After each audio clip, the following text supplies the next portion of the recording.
Добар ден, почитувани, го гледате неделното интервју на Радио Слободна Европа. Наша денешна гостинка е директорката на Управата за јавни приходи Сања Лукаревска.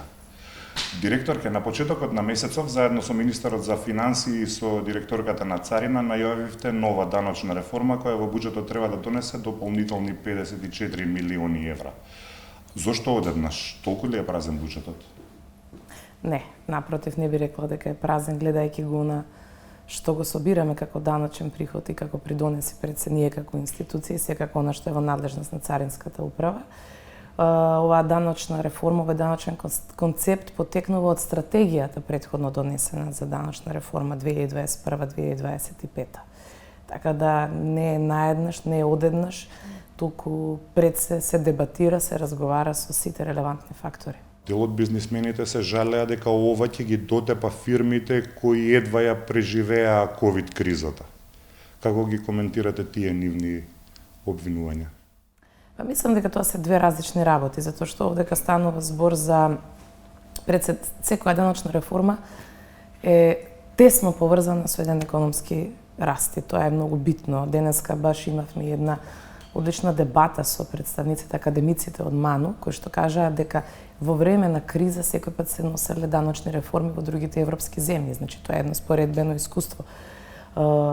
Ковид кризата беше нешто кое што значеше и поддршка која што ја даде владата спрема компаниите преку различните мерки. Овдека зборуваме за неутрализирање на се она што значи неправедност во рамки на еден даночен систем. Ние ги слушаме сите релевантни фактори, како што реков, сите забелешки ќе бидат земени во предвид. Се она кое што нема да помине во сите тие дебати, секако дека нема да го ставиме на било каква форма за имплементација или да се гласа во собранието преку законските измени. Значи, ова е реформа со која што ние сме ги детектирале слабостите, сме ги земале во предвид сите оние забелешки и препораки и од ОЕЦД, и од Светска банка, и од ММФ, сме ги преточиле на парче хартија и потоа сме отвориле соодветна дебата, затоа што мора да се дебатираат работите за да нема некои поднатаму непопуларни решенија. Најавивте дека хонорарците ќе треба да плаќаат придонеси за пензиско и здравствено осигурување. Кога претходната влада најави такво нешто, вие ги поддржавте протестите на хонорарците против таквите мерки. Зошто сега се предомислувате? Повторно ќе се навратам на она што значи сугестија од страна на светски финансиски институции, како што она кое што е стремеж во земјите во Европската унија, а ние се стремиме нели да ги прецизираме сите тие препораки. На оваа тема со сите досега значи фактори разговаравме и со бизнес заедницата, разговаравме и со сметководителите, разговаравме со консалтинг компаниите, разговаравме со ревизорските куќи, разговаравме со МАНУ, разговаравме со експертите. Овдека има навистина поделени мислења. Меѓутоа, на крајот ќе мора да се најде најдоброто решение. Никој не рече дека оваа реформа значи 100% незино имплементирање. Камен на сопнување да, како најголем проблем секако е прогресивното оданочување.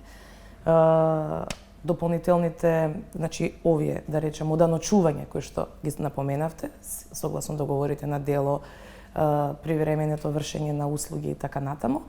Меѓутоа, пак ќе кажам, ние сега во моментов, во рамки на Управата за јавни приходи, правиме соодветна анализа да видиме колку имаме такви случаи на договори на дело и во приватниот и во јавниот сектор, колку тоа ќе значи соодветни приходи дополнителни, затоа што таму можеме да имаме, да речеме, пензионирано лице, кое што некаде работи како по договор на дело, во тој случај нели ќе имаме придонес по 2 пати за пензиско осигурување. Така да има некој таму, да речем, небулози, дилеми и така натаму, за кои што дополнително ќе се разговара. Ова не е конечно решение.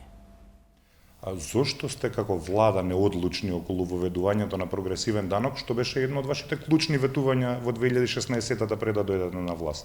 Јас не би рекла дека сме неодлучни, туку мислам дека кога се донесе тогаш прогресивното оданочување, може би имаше навистина големи реакции од јавноста и од експертската фела и од сите познавачи на економијата, така натаму на економските текови, дека е направено на некој начин избрзано.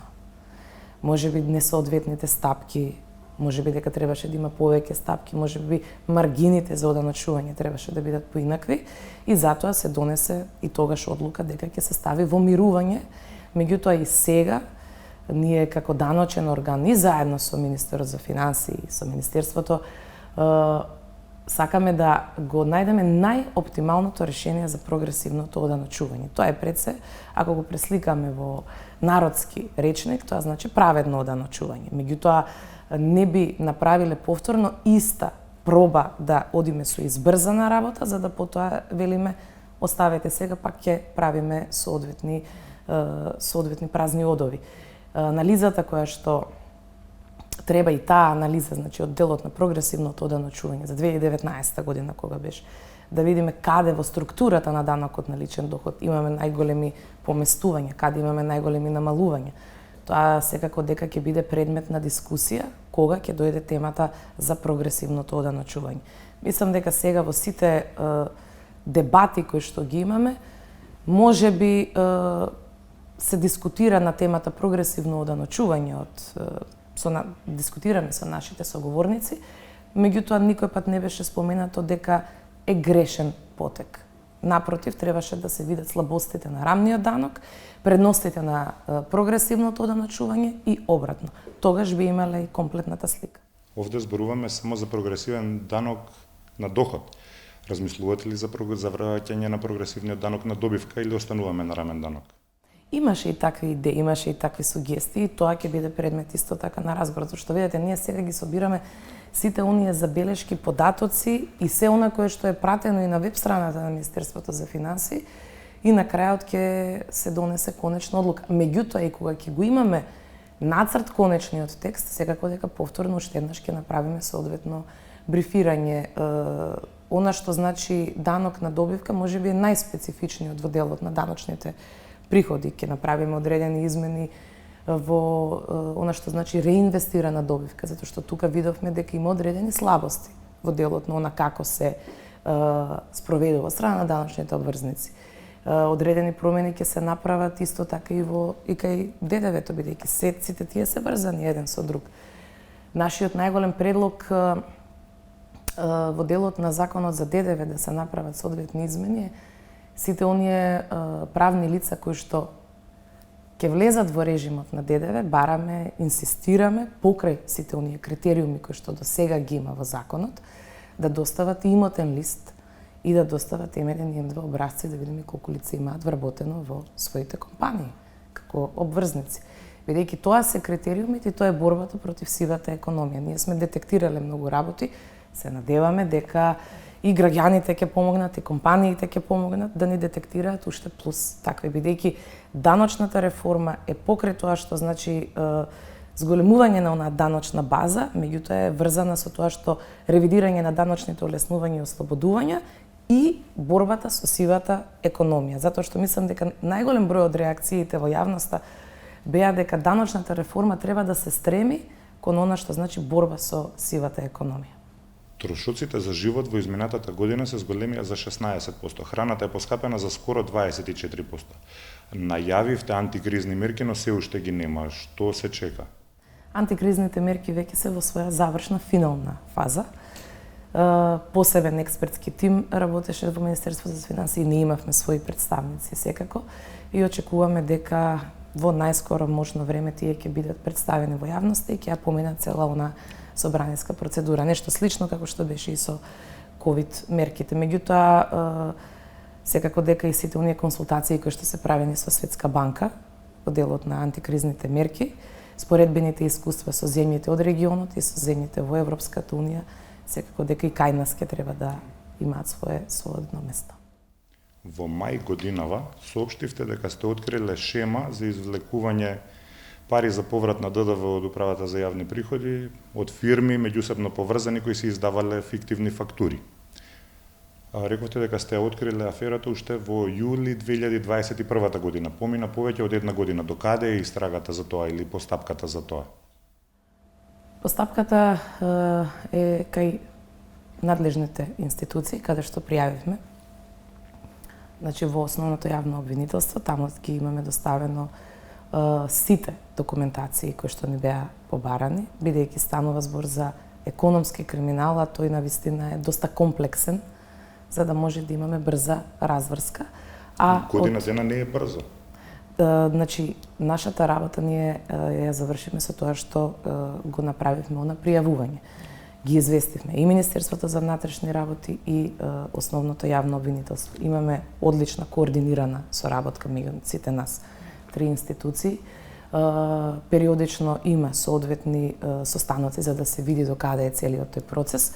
Меѓутоа, во интерес на она што значи истрага, не би смееле да зборуваме повеќе од колку што е дозволено да не го нарушиме оној принцип. Јас знам дека е предолг временскиот период, меѓутоа пак ја напоменам дека кога станува збор за даночно зативување, за економски криминал, сепак тука станува збори за бројки, за податоци и за обемна документација која што мора да биде детално испитана. Добро, им помагал ли некој вработен во УЈП на тие луѓе што испумпувале пари? Откривте ли вие некако интерно дали имате некој ваш вработен што учествувал во таа шема?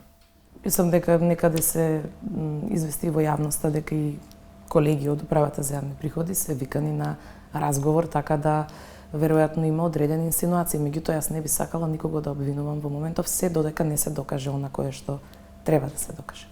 Најавивте дека од 1 јануари ќе се зголеми сумата за поврат на ДДВ за граѓаните преку проектот Мој ДДВ од 1800 на 2100 денари квартално.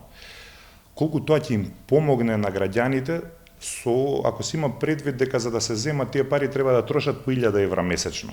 Видете, ако направиме ние некои математички пресметки или равенства, го разбирам тоа што ме прашувате, да. Меѓутоа, навистина има огромен број на граѓани кои што го имаат исполнето лимитот. Ние тука никој пат не направивме, да речам, пречка, дека за да може вие да скенирате, можем да ви ги дадам јас моите фискални сметки. Така да има многу такви случаеви, гледајќи го овој изминат период кога имавме апдейтирање, напредување на самата апликација, имаше навистина огромен број на граѓани кои што се јавуваа, затоа што дел од обврзниците, нивните фискални сметки не можеа да бидат скенирани преку оној основен скенер. Мислам дека популарноста на мерката не обврзува постојано да правиме одредени убави промени и секако и да го зголемиме лимитот. Тоа е дополнување на животниот стандард во едно семејство. Ве прашувам сега и како заменик председател на СДСМ. Како очекувате да поминат уставните измени за внесување на бугарите во уставот, ако немате двотретинско мнозинство во парламентот? Јас сметам дека во ова парламентарно мнозинство, бидејќи секој пратеник ги представува граѓаните, неговите гласачи, тие во него гледаат иднина, тие во него гледаат проекти, тие во него гледаат стандард за оваа држава.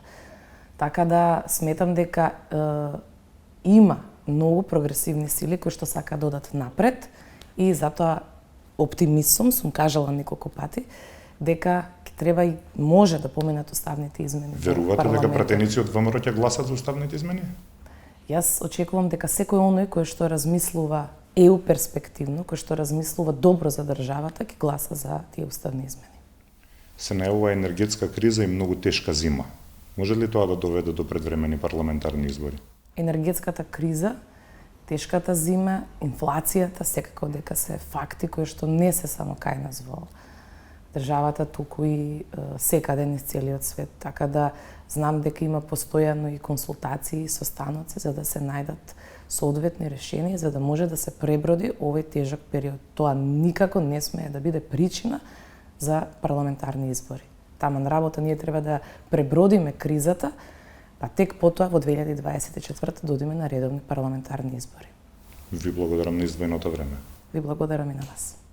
Тоа беше се во неделното интервју на Радио Слободна Европа, почитувани. До гледање.